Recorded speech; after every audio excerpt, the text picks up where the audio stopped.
Perkenalkan, nama saya Nisrin Farah Ramadhani dengan NIM 33333240126.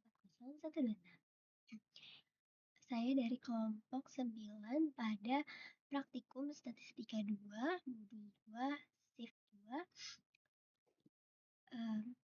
Di sini kita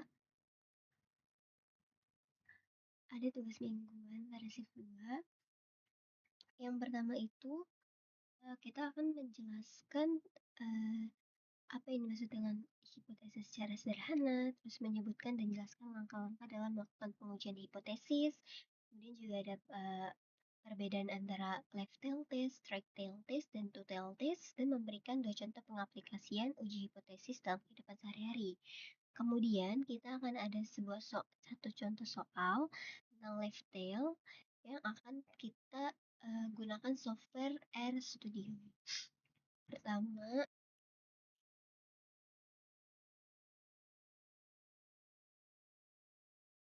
di sini untuk nomor 1, jelaskan apa yang dimaksud dengan uji hipotesis secara sederhana.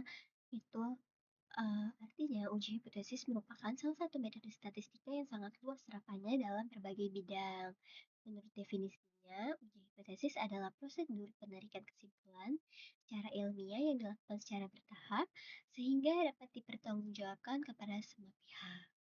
Selanjutnya itu untuk soal nomor 2, menyebutkan langkah-langkah dalam melakukan pengujian hipotesis. Yang pertama itu untuk merumuskan hipotesis. Yang pertama itu merumuskan hipotesis 0 atau H0 dan hipotesis alternatif H1. Di sini terbagi menjadi 2, ada untuk satu populasi dan untuk 2 populasi. Untuk satu populasi itu H0 mu-nya sama dengan alfa. Alfa sama dengan rata-rata populasi. Mu sama dengan rata-rata populasi dan alfa sama dengan nilai parameter yang diuji. Misalnya rata-rata sampel, proporsi, atau varians. Kemudian untuk nilai H1-nya, mu tidak sama dengan alfa atau mu itu kurang dari alfa ataupun mu lebih dari alfa, tergantung arah pengujiannya. Kemudian untuk 2 populasi, itu H0-nya mu1 sama dengan mu2. Kemudian juga untuk H1-nya mu1 itu tidak sama dengan mu2 atau bisa juga mu1 itu kurang dari mu2 atau mu1 itu lebih dari mu2. Contohnya menguji apakah rata-rata tinggi badan siswa SD negeri sama dengan siswa SD swasta. Jadi populasi satunya itu siswa SD negeri dan populasi 2-nya itu siswa SD swasta. Kemudian langkah kedua itu menentukan tingkat signifikansi untuk batas probabilitas kesalahan yang dapat diterima. Itu dilambangkan dengan alfa. Kemudian langkah ketiga adalah memilih uji statistik yang tepat, bergantung pada jenis data, mean, proporsi, varians, dan distribusi, normal atau tidak normal. Misalnya bisa pakai uji T, uji Z, ataupun uji chi-square. Kemudian, langkah keempat adalah menentukan daerah kritis atau nilai kritis berdasarkan distribusi statistik dan alfa dengan menentukan batas penolakan H0. Selanjutnya juga ada menghitung statistik uji menggunakan rumus T sama dengan X bar kurang mu 0 dibagi dengan S dibagi akar N. Dan untuk yang langkah ke-6 itu membandingkan statistik uji dengan nilai kritis. Jika statistik uji masuk ke daerah kritis, maka H0 ditolak, dan jika tidak, maka H0 diterima. Kemudian itu kita akan menarik kesimpulan.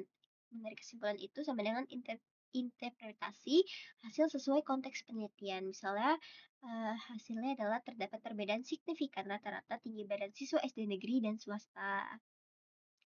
Kemudian untuk soal nomor 3, itu kita akan menjelaskan perbedaan antara left tail test, right tail test, dan two tail test. Untuk left tail test itu, di sini kita ada 3 perbandingan, ada daerah kritis, hipotesis alternatif, dan di sini ada contohnya juga. Untuk left tail test itu daerah kritisnya dari sisi kiri distribusi, kemudian right tail test itu dari sisi kanan distribusi, dan two tail test itu di kedua sisi distribusi. Kemudian hipotesis alternatif atau H1. H1 pada lifestyle test itu parameter kurang dari nilai tertentu. Kemudian retail test itu H1-nya parameter lebih dari nilai tertentu. Dan untuk total test itu H1 parameternya tidak sama dengan nilai tertentu.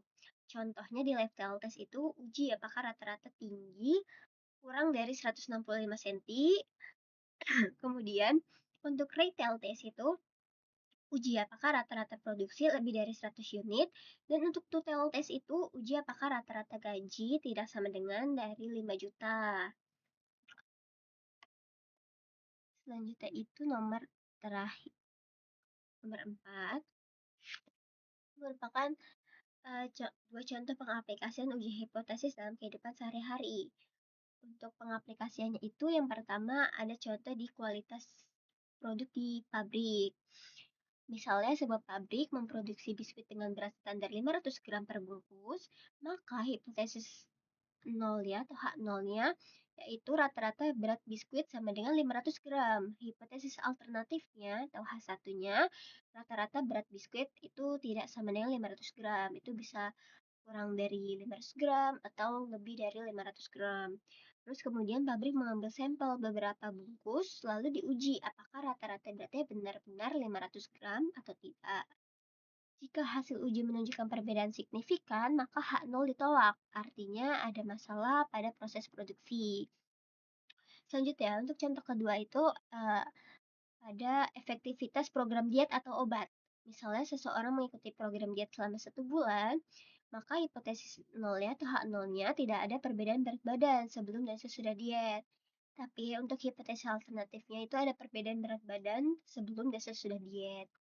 Berat badan diukur sebelum dan sesudah program, lalu diuji secara statistik. Jika hasil uji menunjukkan penurunan signifikan, maka H0 ditolak. Artinya program diet efektif. Selanjutnya untuk nomor 5, sini soalnya adalah sebuah pabrik susu bubuk ingin mengetahui apakah kadar protein produknya mengalami penurunan dibandingkan standar sebelumnya. Standar kadar proteinnya sebelumnya itu 18 gram per 100 gram produk. Dari pengujian terhadap 49 sampel diperoleh rata-rata kadar protein ternyata sebesar 16,8 gram dengan standar deviasinya 2,8 gram. Dengan tingkat signifikansi 100%, kita akan melakukan pengujian hipotesis yaitu left tail. Di sini kita akan melakukannya dengan RStudio. Ya, di sini sudah ada sintaksnya. Untuk soal nomor 5, soal left tail.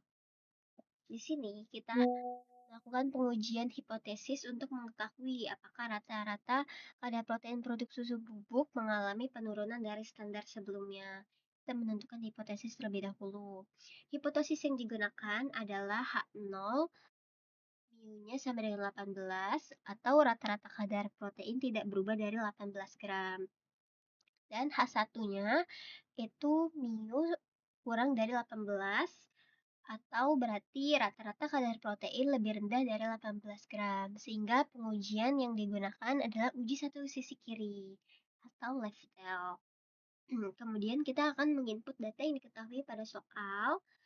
Di sini tadi kita sudah mengetahui beberapa, yaitu ada rata-rata populasi sebesar 18, kemudian ada rata-rata sampel sebesar 16,8 dengan X bar, kemudian ada simpangan baku populasi sebesar 2,8 sigma, kemudian ada N 949 atau merupakan banyaknya jumlah sampel. Kemudian di sini kita akan mencari nilai statistik uji Z. Kenapa pakai nilai uji Z? Karena keseimbangan baku populasi diketahui dan jumlah sampel juga lebih dari 30, yaitu 49, sehingga rata-rata distribusi rata-rata sampel dapat diasumsikan normal dengan menggunakan Z. Di sini bisa pakai rumus Z sama dengan X bar dikurang mu dibagi sigma dibagi per akar N. Hasil perhitungan menunjukkan bahwa kita bisa running dulu.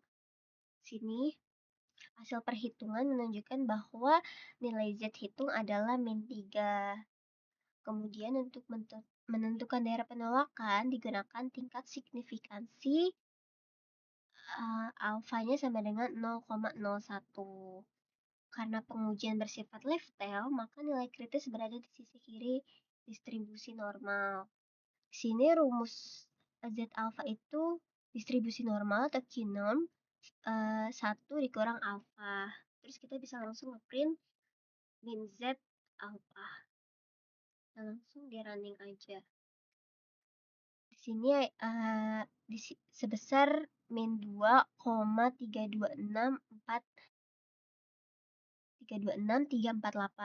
Dengan demikian, karena nilai Z hitung min 3 lebih kecil dari nilai Z kritis atau min 2,33, maka Z hitung berada pada daerah penolakan. Oleh karena itu, keputusan yang diambil adalah menolak H0, yang berarti terdapat cukup bukti bahwa rata-rata kadar protein produk susu bubuk saat ini lebih rendah dibandingkan standar sebelumnya, yaitu 18 gram.